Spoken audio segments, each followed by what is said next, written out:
Hi YouTube, welcome to another edition of Horror Hands, and for this video I'm going to go through all the Blu-rays and DVDs that I picked up in the month of March. Let's get straight to it. Right, first up I picked up the new A Quiet Place movie. This is A Quiet Place Day 1. Not watched this one yet. I've said before, I'm not the biggest fan of these movies. They're good films, but they're a bit heavy for me in tone. I think I liked the second one a bit more than the first one, but I will give this one a watch soon and see what it's like. So yeah, if you've seen A Quiet Place Day 1, feel free to let me know what you thought of it. Next up, from Visual Vengeance, I picked up The Abomination. I have seen this one before, I did like it. It's a really low budget creature feature. A lot of people kind of say it's like an even lower budget version of The Deadly Spawn. It does have similarities to that movie. The Deadly Spawn's a lot better in my opinion, but that one's an absolute favourite of mine. But this one's okay, it's fun, it's got a cool looking creature in it, it's got quite a lot of blood and gore in it as well. So I don't know, if you think you'd like to see sort of a real shot on video DIY monster movie, maybe give this one a try. And lovely addition from Visual Vengeance as well. So yeah, cool to get this one into the collection. Next up from Shudder, I picked up Birth Rebirth. Don't really know much about this one. Just got this one in yesterday. I think it's these two women that kind of resurrect this dead child or something. So yeah, sounds like an interesting one. I'll give it a watch soon. But again, if you've seen this one, let me know what you thought. Next up from Kino, I picked up Blood and Lace. This one, I've never got this one before because I've always mistook it for Blood and Black Lace, which is a great movie. But this Blu-ray came out and I think I looked at it and had a light bulb moment that this is a different movie. So yeah, looking forward to checking this one out. It's one from the 70s. Might be a British film, I'm not sure. But yeah, I don't know much about it because I've always skimmed over it. So yeah, it'd be good to finally check out Blood and Lace. Next up, I picked up Cannibal Girls. This is a new Blu-ray release of this one. It's a crazy sounding movie from the 1970s. I think these people wander into this town and it's a lot of cannibal inhabitants. But I'm looking forward to checking this one out because it's got a young Eugene Levy in it. So that'll be interesting. So yeah, I will be checking this one out soon. Like I say, sounds like a wacky one. But cool to see Cannibal Girls get a nice Blu-ray release. Next up from Vinegar Syndrome, I picked up The Carpenter. This seemingly coming out with the same time as Wings Howard passing away, unfortunately. It was sad to learn that. This one is a late 80s slasher film with him in it. These people are doing up this house and he works on there, but he starts going around killing people and has like this strange connection to the lady of the house. It's okay. It's not bad. I don't think it's one of Wings House's best performances, if I'm being honest. And when this originally came out, a lot of the gore was cut out. Now, Vinegar Syndrome have put the gore scenes back in and some of the cool sort of power tool kills, but it's really poor quality. You can really see that they've used some poor quality negatives to put those scenes back in, which is unfortunate, but good to see this one. I thought it was an okay slasher film. Wouldn't rush to see it, but if you like your late 80s slashers, maybe give this one a chance when you get time. Next up, I picked up a movie called Centipede.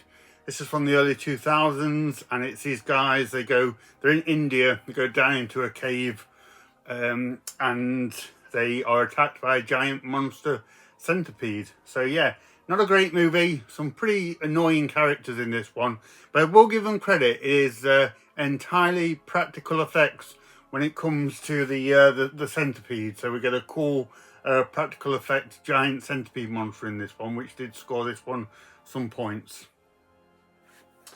Next up from Raven Banner, I picked up Crabs. Not watched this one yet, but this one looks right up my street. Giant crab monsters fighting each other, so it's very much an ode to sort of silly creature features and kaiju movies. and things like that. So yeah, really looking forward to checking this one out. I only got it in the other day, so not had a chance to watch it yet. But yeah, Crabs looks awesome. Hopefully I'll have a good time watching this one. Next up, I picked up Dead Sushi. Now, I have seen this one before. I actually saw this at the cinema, which is a very random showing. But yeah, I saw this on the big screen. Crazy movie, very silly. I had a good time watching it. I don't remember it too much, but I know it was fun, albeit very, very silly stuff. So it'll be good to revisit this. I think it's got some cool kind of practical effects and sort of sushi fish monsters flying about the place, which is always fun. So yeah, Dead Sushi, looking forward to revisiting this one. Next up, I picked up Deadly Obsession, which is the films of Bill Reeves. Got to admit, never heard of him myself. I think he's a little regional film director, makes shot on video, no budget horror films and a few other type things, and there's a few of them, about 7 or 8 of them on this Blu-ray. So yeah, I'll check this out when I get a moment. As I say, I've never heard of him or his work, but I think Vinegar Syndrome had this on their website, so I thought I'd get it and see what it was like at some point. Next up from Vinegar Syndrome, I picked up Devil Fetus. Awesome artwork on that slipcover. I really like that. This is another one of these Asian category 3 movies.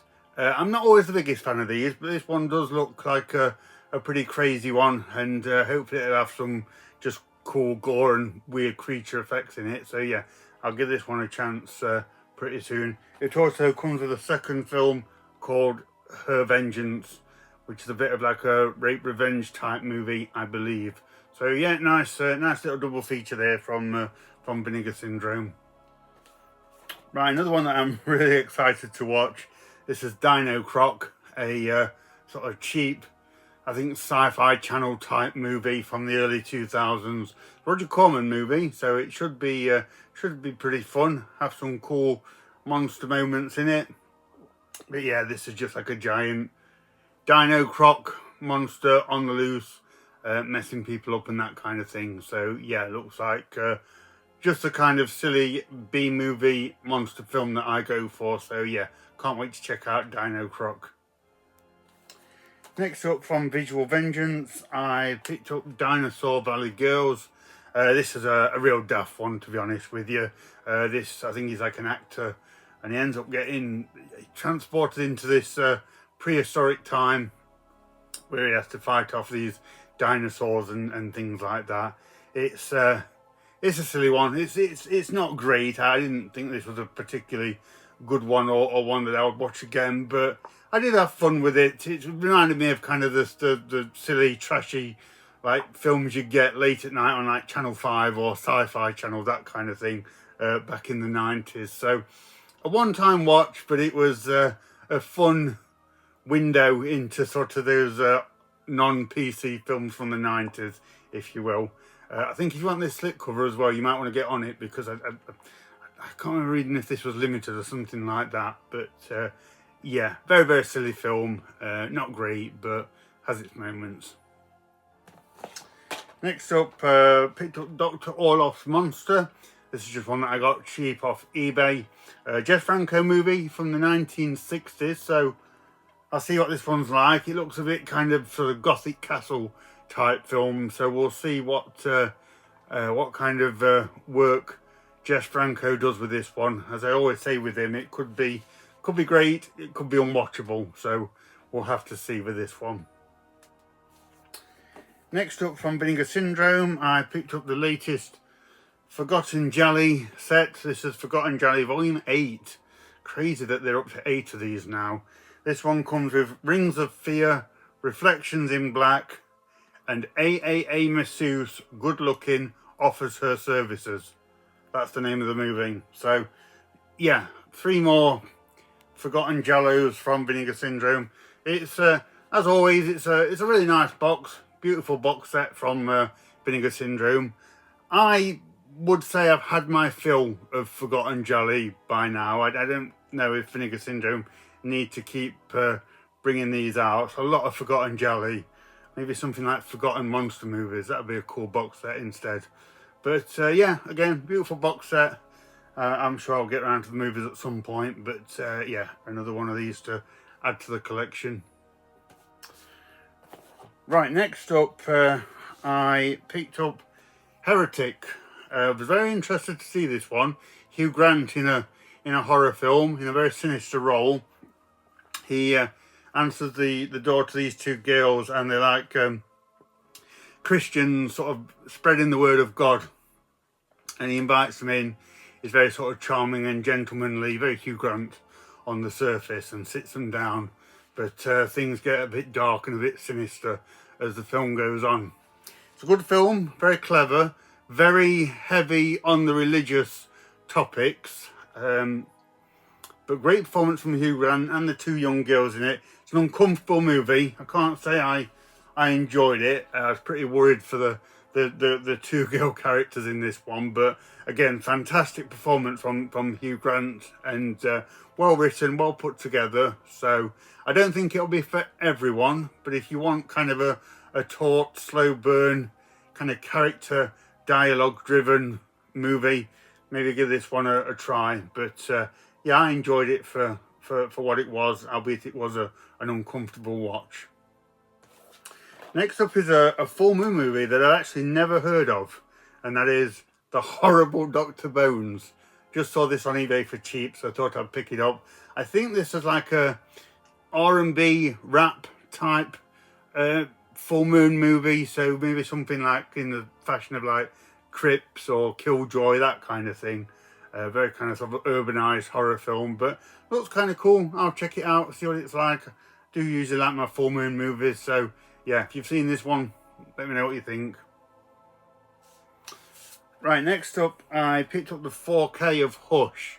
Good to see this one come out, because from what I understand about this movie, it was like a streaming exclusive film. You can only get this on streaming, so for it to get a nice 4K release feels like a bit of a win for physical media. I remember when I watched this on streaming, I wasn't too impressed with it. It wasn't as good as what I thought it was going to be. So I watched it again and did like it a bit more the second time around. I did think it's a pretty cool film. It's this lady that's out of the way. She's got a house in the country. She's writing a novel, and she's deaf, and she starts to get stalked and have like this cat and mouse thing with this creepy masked guy who's trying to get in the house. But like the first part of it, she can't hear him. She doesn't know he's there. But yeah, she later on does, and it gets a bit scary and a bit tense. So yeah, on second watching, I enjoyed this a lot more. Right, next up from Shudder, I picked up In a Violent Nature. This I really enjoyed. I thought this was a really good, quite innovative slasher film of a guy. He's brought back from the dead because someone like removes this necklace or this amulet thing from the ground, and he comes back from the dead and starts killing people off. But I love the purity of this one.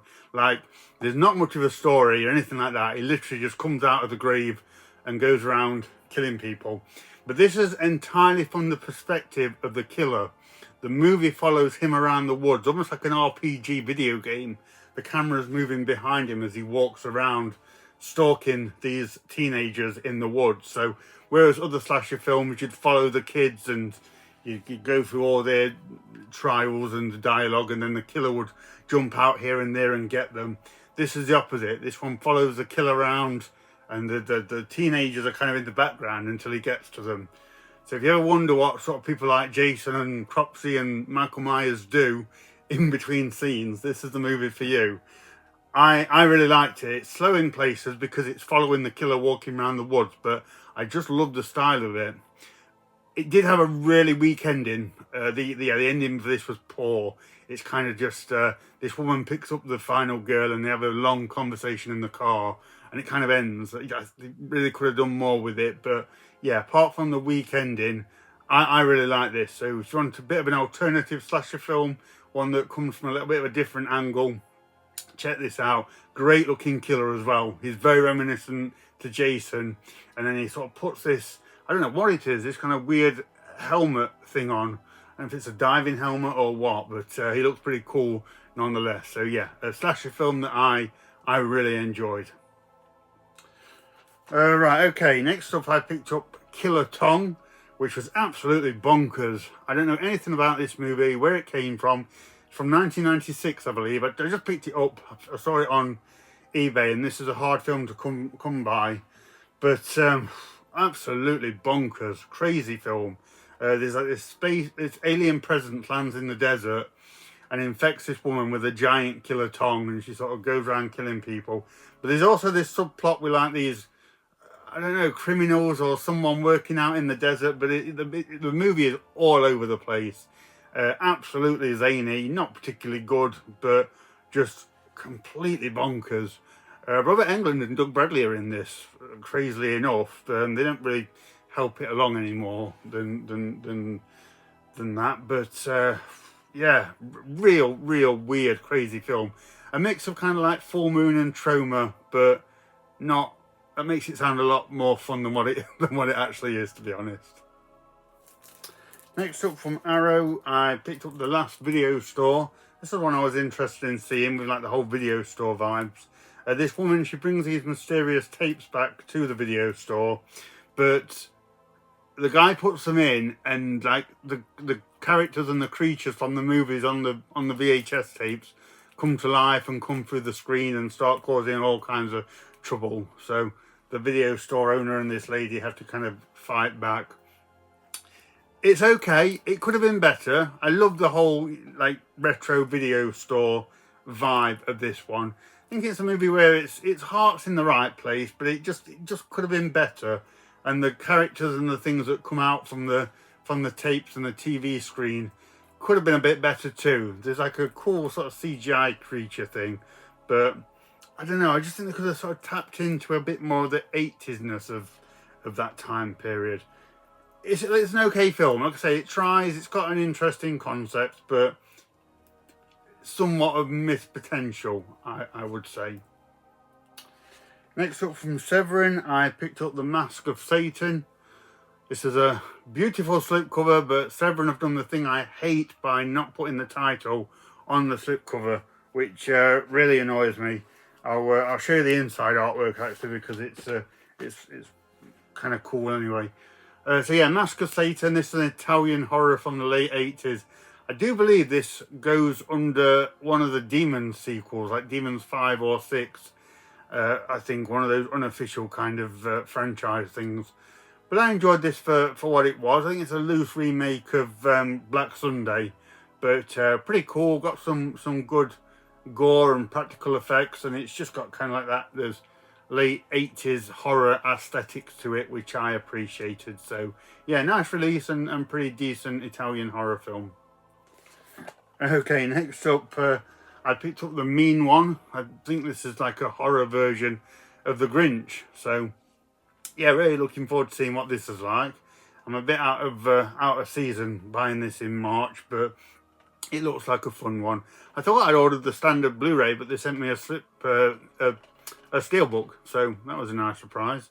But yeah, I'm looking forward to checking this one out. If you've seen The Mean One, let me know what you think. Like I said, I think it's a bit of a riff on The Grinch, so yeah, looks like a fun one. Next up, I picked up Monster Summer.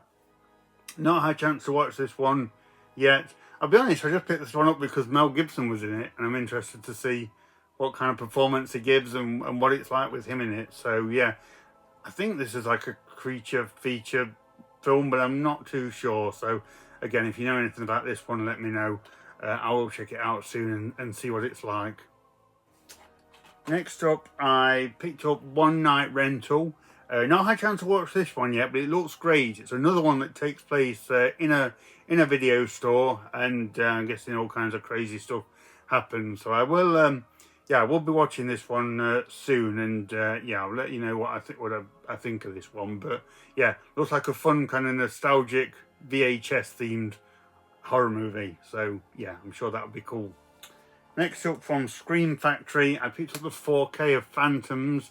Never seen this. I'm looking forward to watching it. This is from like the late 90s, like 1998, something like that. So real sort of late 90s nostalgia. I'm hoping from this one.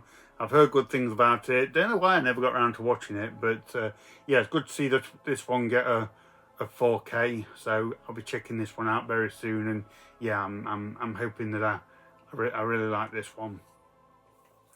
Okay, next up I picked up Raptor. This is a silly killer dinosaur movie from 2000, Roger Corman production. I enjoyed the hell out of this one. I thought this was such a fun movie. Eric Roberts sort of tracking down this killer raptor that's been engineered by Corbin Burnson, this like shady scientist guy. But this is fantastic, and is it New Concord or New Horizon, one of those at Roger Corman, one of his companies. And this actually features the same music as Humanoids from the Deep and a couple of scenes from Humanoids from the Deep as well. So a little bit of a throwback there. I really enjoyed it for that aspect, and it's a similar kind of film to that, to be honest. So yeah, really awesome B-movie killer dinosaur film. Yeah, I absolutely dug this one. So yeah, great to see Raptor. It's a very fun, cheesy monster movie. Next up, I picked up Rippy. Not had a chance to watch this yet, but it looks like a fun killer kangaroo film. So yeah, this may be the first killer kangaroo movie that I have, unless I'm forgetting something. But yeah, I'll check this one out soon. Looks fun, looks silly, but yeah, I'm sure I'll enjoy this one. Next up from Saturn's Core, I picked up Rot. This is a real kind of low budget, trashy, grungy. It's just like body horror. Yeah, I think it's body horror, something like that. These punks kind of melting down, that kind of thing. So yeah, pretty cool picture there. So yeah, I am not expecting great things from this. I think it's going to be a very grimy shot on video experience, but I'll give it a try at some point. Hopefully it'll have some like good gore effects or body horror or melting goo craziness or something like that. So yeah, we'll see. Next up, this movie, Speak No Evil.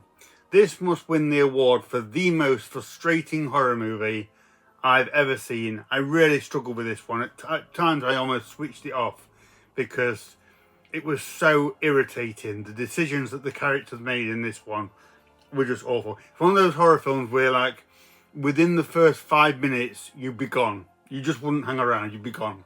But they don't. They keep staying. It's James McAvoy, who to be honest is fantastic in this film. James McAvoy and his wife and his kid, and they befriend another couple while on holiday, and then they invite that couple back to their house in like Devon to stay there a few days and holiday with them. And James McAvoy, as I say, it's a great performance, but you can tell he's just an absolute psychopath. Like there's some rage and violence and a whole dark side of him bubbling away beneath his smile.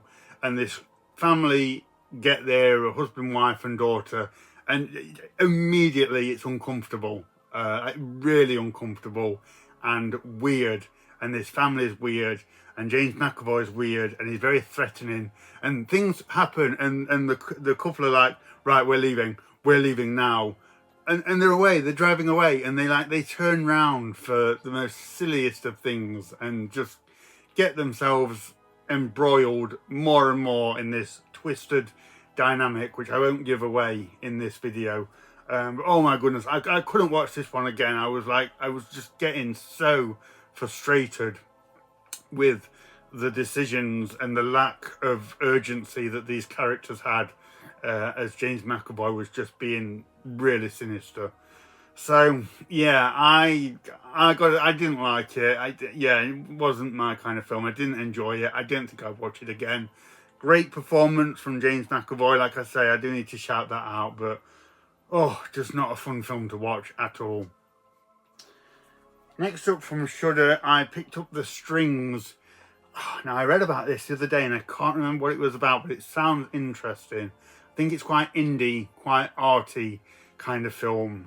Pretty new. It's only come out a year or two ago. So yeah, I'm sorry, I can't remember what it's about at this point, but Nice addition from Shudder. I will check it out at some point. As I say, I do know it sounded interesting when I read about it the other day.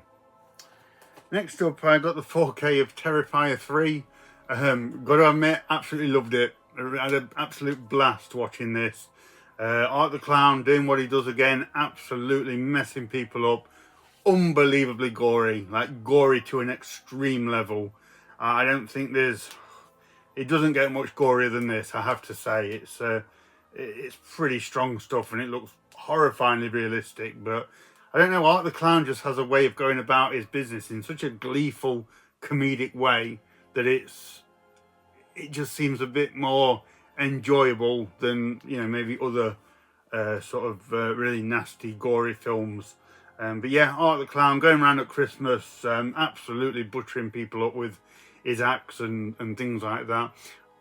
Kind of weird again, weird sort of movie. You don't quite know what's going on. There's a bit sort of a dream world aspect to it and weird characters, but I kind of like that they seem to just do their own thing with this one. They just let Art do his thing. They don't really care too much about realism or that kind of thing. So yeah, I gotta say I loved it. Next up from Massacre Video, some real nasty extreme stuff here. Tumbling Doll of Flesh. It's like a Japanese torture film. Absolutely horrible film. Just this young woman being horribly tortured by these guys in a variety of ways. I won't go into it, but it's just no story, no kind of redeeming features, no levity of any kind. It's just a grimy, handheld look at this woman having these awful things happen to her. I found this in the same thing as like August Underground, just horrible to watch, not fun at all. I have no idea who would want to watch this. I know I've just watched it myself, but yeah, there's not a single redeeming quality about this, I'm afraid. So yeah, one of the more sort of pointless, extreme gore torture films, and not one that I would recommend. And the last film that I picked up was Werewolves. Gotta say, I was quite disappointed with this. I think it started out with kind of an interesting premise that they have this like supermoon which turns everyone into like a werewolf, and they're trying to find a way around that. But yeah, I don't know, it's a weird film. I didn't get into it. Kind of high tech, which I didn't care for. The werewolves look great. There's some good practical effects werewolves in this, I'll give them that. But as a movie, as a story, it just really didn't do anything for me, and I was disappointed on the whole, unfortunately. So there we go, guys. That's everything that I picked up in the month of March. As always, let me know what you think about any of those movies, any that you like, any that you didn't like. Let me know. So thank you very much for watching, and stay tuned for more videos.